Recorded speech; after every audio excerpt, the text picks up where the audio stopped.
Cricket کھیل سکوں، کیونکہ میرے ابو بہت سختی سے منع کرتے تھے کرکٹ سے. ٹھیک ہے، وہ کرکٹ کو ایسے سمجھتے تھے جیسے کرکٹ ایک کوئی ایسے سمجھو کہ ہم کوئی گناہ کر رہے ہیں کہ یار یہ کیا ٹائم ویسٹ کر رہے ہو، پڑھو یہ وہ. تو امی سے ٹیپ کے لیے پیسے مانگتے تھے کہ ابو نہیں دیتے تھے. میں سمجھتا ہوں کہ جب میرا نام آیا، میں فرسٹ کلاس کا میچ کھیل رہا تھا اور میری امی نے مجھے کال کی. مجھے ابھی بھی اچھی طرح یاد ہے کہ میری امی یہ کہہ رہی تھی کہ پتہ نہیں، مجھے نہیں پتا کہ کیا ہوا ہے، لیکن سارے لوگ آ رہے ہیں گاؤں کے اور مجھے آ کے مبارکباد دے رہے اور مجھے بہت زیادہ خوشی ہو رہی ہے. یہ اس دن کی بات ہے جس دن نام آیا، تو بڑی خوشی تھی.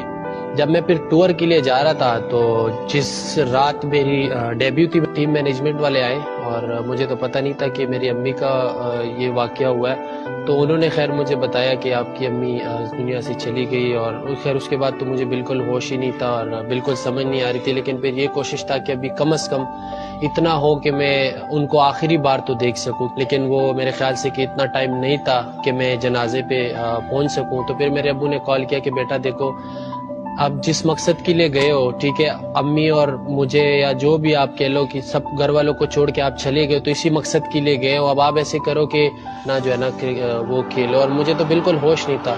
بہرحال میں بھی یہ سوچ میں آیا کہ یار اب پوری زندگی اسی چیز کے لیے آیا ہوں کہ یار امی کو چھوڑ کے اور کرکٹ ہی. تو پھر وہ میں میچ کھیلا.